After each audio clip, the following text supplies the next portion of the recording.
Olá pessoal, estamos de volta para trabalharmos o motor de indução seguindo aquele procedimento, aquela linha de raciocínio no princípio de funcionamento da máquina. No módulo passado, trabalhamos a questão do escorregamento, que na verdade representa a velocidade relativa, que em última análise é o próprio dφdt nesta máquina. Percebemos que toda inserção ou retirada de carga se dará através dessa linha de raciocínio. Carga significa peso no eixo da máquina. Peso significa a redução da velocidade mecânica N2, com consequente aumento da velocidade relativa, aumento do escorregamento, aumento do dφdt. Consequentemente, isso vai trazer para a máquina uma maior tensão induzida sobre o rotor, uma maior corrente rotórica, uma maior força magnetomotriz, um maior conjugado, e esse conjugado eletromagnético crescente tende a se estabelecer em termos de equilíbrio com o conjugado resistente da carga. Quando esse equilíbrio dinâmico acontecer, a máquina vai estabilizar a sua velocidade de trabalho. Então, essa velocidade se mantém estável, sendo a medida exata da carga aplicada na ponta do eixo do motor. Observe que a gente trabalhou com motor de 4 polos, 60 Hz, campo girante 1800 RPM, que representa a maioria esmagadora dos motores de indução no chão de fábrica desta nação. Perfeito? Aqueles 5 casos já descritos no último módulo. A máquina operando a vazio com a velocidade aproximadamente dessa ordem de grandeza, varia muito pouco, independentemente da potência, de quantos polos ou do tamanho que a máquina apresente. Trabalhar em termos percentuais é bom por causa disso. A velocidade meia carga, que significa uma carga intermediária, não necessariamente a metade. Carga nominal, também uma velocidade bastante razoável, podendo variar um pouquinho em relação a esse valor.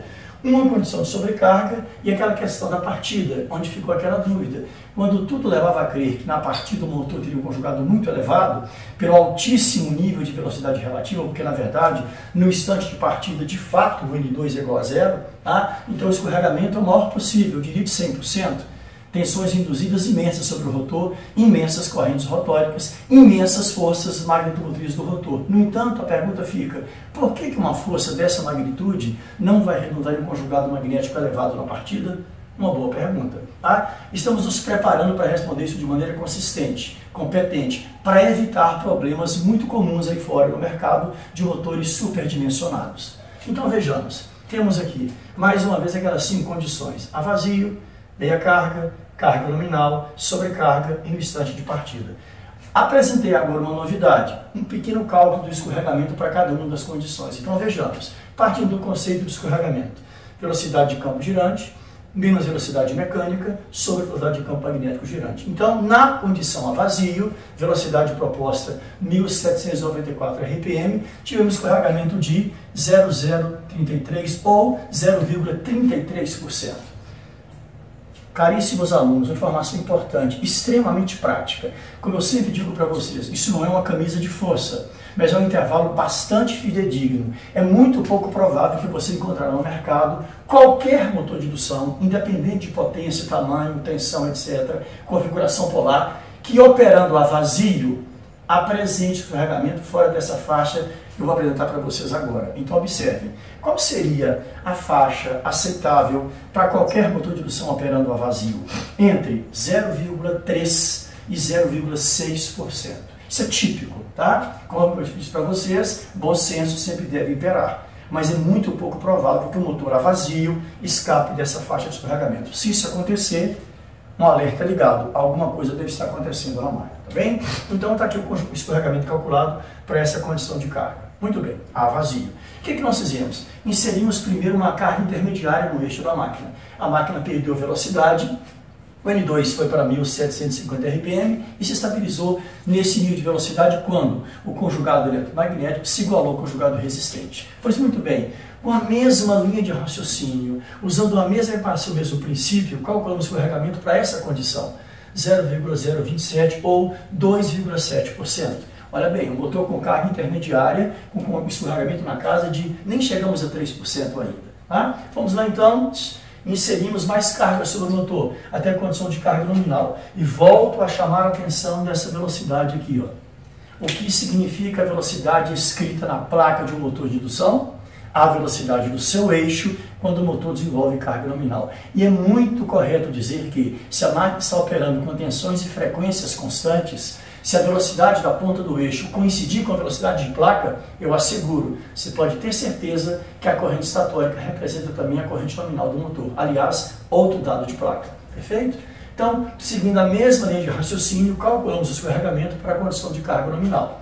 0,05 ou basicamente 5,5%. Então, notem bem, como eu disse e apresentei um intervalo de escorregamento típico para a máquina operando a vazio, também teremos essa mesma faixa para a máquina em carga nominal. Então, independente da potência, da configuração polar ou de suas dimensões, o motor de indução operando em carga nominal apresentará um escorregamento entre 3% e 6%. Nesta faixa. Observem, 10 vezes maior do que a faixa relativa ao funcionamento a vazio. Você me pergunta, Marcos, isso pode ser feito? Eu te asseguro que nesse nível de velocidade é perfeitamente aplicado, é perfeitamente ajustado, perfeitamente natural que seja assim. Perfeito? Claro que a condição de sobrecarga também foi verificada. Jogamos uma carga além da qual o motor poderia suportar em regime permanente. Mais peso, menor velocidade mecânica, consequentemente maior escorregamento.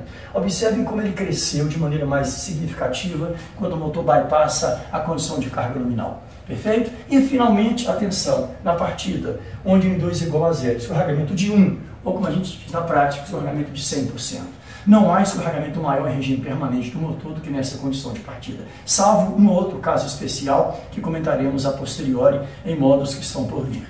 Perfeito? Então, essa condição está bem definida numericamente falando. Percebamos que essa equação de escorregamento, que na verdade também atrai outra, o valor de N2, que vale N1 que multiplica 1 menos S, onde a gente coloca que a velocidade mecânica do rotor sempre será um percentual da velocidade de campo girante.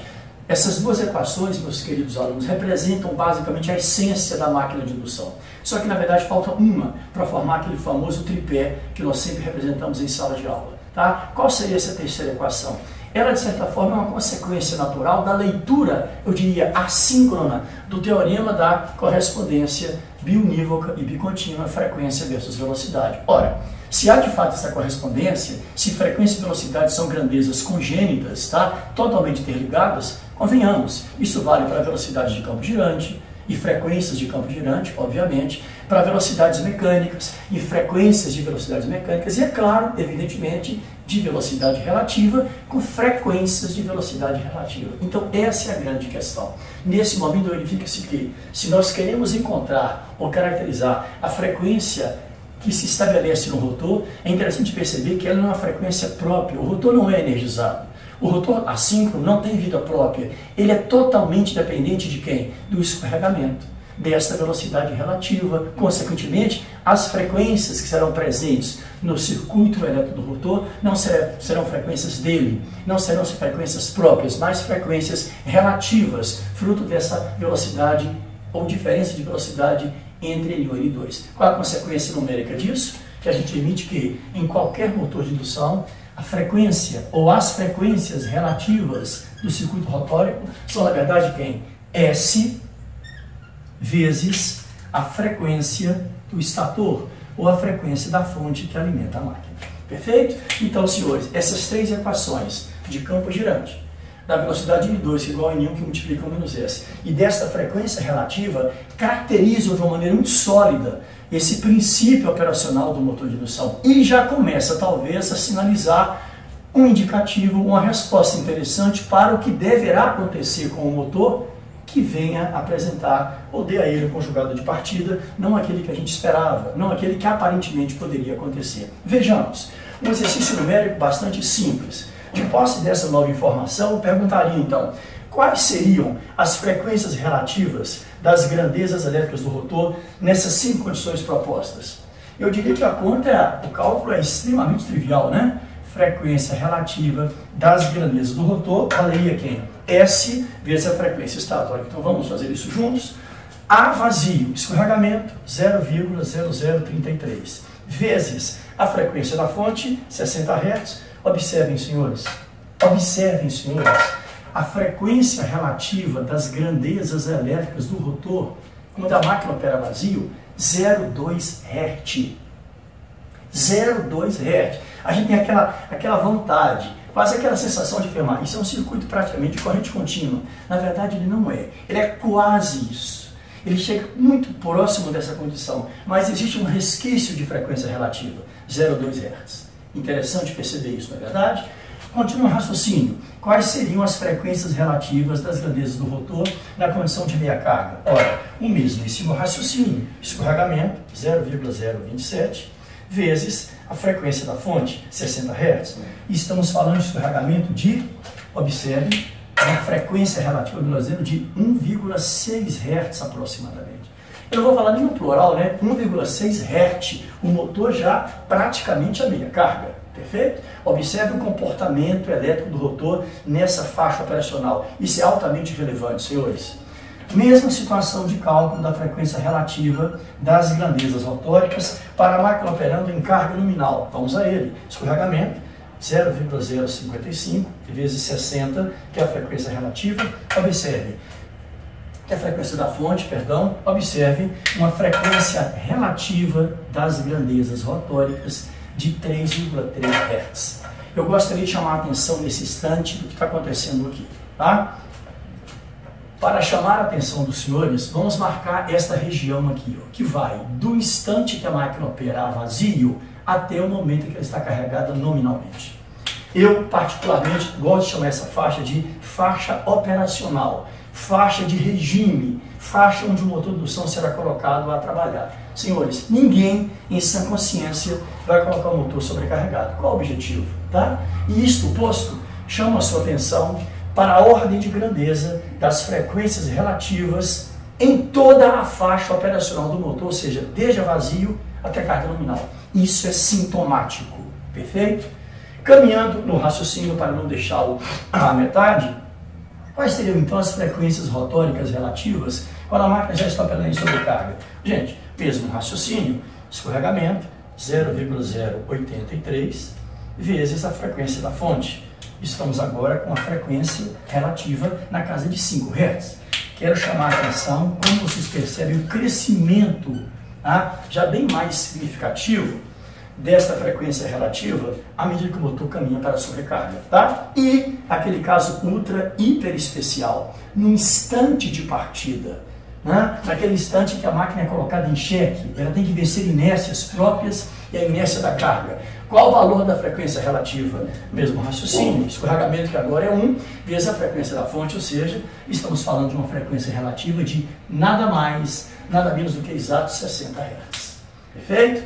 Eu diria que para um bom entendedor, um pingo basta. Quem sabe uma frequência relativa bastaria. Observe esse comportamento, senhores. Olha bem, se na faixa de regime operacional o motor trabalha com faixas relativas, rotóricas, extremamente reduzidas, muito reduzidas, não podemos dizer a mesma coisa da faixa no instante de partida, onde a frequência relativa do rotor ela é máxima, representa basicamente a mesma frequência da fonte. Perfeito? Vem aí uma pergunta: qual a consequência desse comportamento assíncrono de frequência no circuito elétrico equivalente do circuito do rotor? Para ser mais específico, qual o comportamento da reatância indutiva do rotor nessa faixa operacional de regime permanente e mesmo em sobrecarga e quem sabe até no instante de partida? Convenhamos, trata-se de uma máquina de corrente alternada. Ela absorve da fonte o motor que é potência aparente, transfere ao rotor via entreferro potência aparente e cabe ao circuito elétrico do rotor converter os voltamperes em potência ativa. E para isso é importante uma pequena excursão sobre o comportamento da reatância indutiva do rotor em toda a faixa operacional e também numa situação de sobrecarga, quem sabe até no instante de partida. Faremos isso, então, buscando no nosso curso de circuitos elétricos ou de eletrotécnica os princípios fundamentais das reatâncias, né? Lembrando que a indutância própria do rotor de qualquer máquina rotativa se mostra uma função constante, tá? Vem a pergunta que não quer calar e que talvez coloque definitivamente uma luz nesse nosso raciocínio. Então, qual seria a reatância indutiva do circuito elétrico do rotor em todos esses níveis de velocidade? Então, vamos a ela. Reatância indutiva do rotor, ou do circuito do rotor, como preferirem. Como é que eu representaria esse termo? Como é que eu representaria esse parâmetro? Sem a menor dúvida. Reatância indutiva do rotor, R minúsculo. Como toda reatância do curso de circuitos, ela vale quem? Velocidade angular vezes quem? Observem a função indutância própria do circuito elétrico do rotor. Função essa que nós sabemos que é uma função constante. Desdobrando essas duas grandezas, então temos que ômega 2 vezes π, vezes a frequência relativa do rotor, não esqueçam, estamos no ambiente rotório, vezes a indutância própria, que é uma função exclusivamente constante, uma vez que depende de quem? Número de espiras do rotor e a relutância do seu circuito magnético. Pois muito bem, seguindo esse breve raciocínio, a reatância indutiva do rotor, 2, uma constante matemática, π, uma constante matemática, e aqui, atenção, quem seria a frequência relativa das grandezas rotóricas? Já sabemos, o escorregamento vezes a frequência do estator. Observem isso, senhores. E, claro, vezes a indutância própria do circuito rotórico da máquina. Perfeito? Escorregamento impactando, inclusive, na reatância, no comportamento dinâmico do circuito do rotor. Logo, mais um pequeno passo. A gente poderia, quem sabe, trazer o escorregamento um pouco mais para a esquerda da equação e perceber algo bem interessante. 2, constante matemática, π, constante matemática, frequência estatórica constante, que é uma frequência da fonte, padrão CEMIG, e a indutância própria do rotor, que é uma constante. Então, observe, todas as grandezas dentro desse parênteses são constantes. E observe, ela tem a cara, o perfil, a selfie de quem? De uma reatância indutiva. Então, como que a reatância indutiva do rotor é universalmente conhecida? Como S escorregamento vezes X2. Atenção, senhores. S vezes o X2. Onde? Quem seria o nosso elemento X2? Né? Seria 2 vezes π vezes a frequência estatórica vezes a indutância própria do rotor. Observe, uma grandeza constante. Porém, com a presença do escorregamento, esse escorregamento vai dar ao circuito do rotor esse comportamento dinâmico em termos de reatância indutiva. Tá? Nome de X2, reatância de dispersão do circuito rotórico já referida ao estator. Por que já referido? Porque a frequência com a qual o X2 trabalha já é frequência estatórica. Isso é um ganho em relação, por exemplo, ao X2 de um transformador, uma vez que ela tem que passar pelo aval da relação de transformação. Perfeito? Repetindo, X2, reatância de dispersão do circuito elétrico do rotor já referido ao estator da máquina. Gostaria de convidá-los, gostaria de chamar a sua atenção a um exercício de análise. Observe. Lembrando das frequências relativas do rotor, daquelas velocidades apresentadas. Chamo a atenção para a ordem de grandeza da reatância indutiva do rotor na faixa operacional de vazio até carga nominal e o valor dessa reatância indutiva no instante de partida, onde o S é igual a 1. O que se observa? Na faixa operacional de vazio até carga nominal, qualquer que seja o valor de X2, vezes escorregamento, que está na casa de 0,0 alguma coisa, esse valor cai e cai drasticamente. Ao passo que, no instante da partida, no momento que o motor mais necessita de conjugado para vencer inércia, a sua própria inércia, do acoplamento e da carga, e acelerar o sistema até a velocidade de trabalho, eu tenho uma reatância indutiva no seu valor máximo. Então, fica a pergunta e fica o convite para o próximo módulo, o quarto módulo. Qual o efeito disso sobre o conjugado eletromagnético do rotor?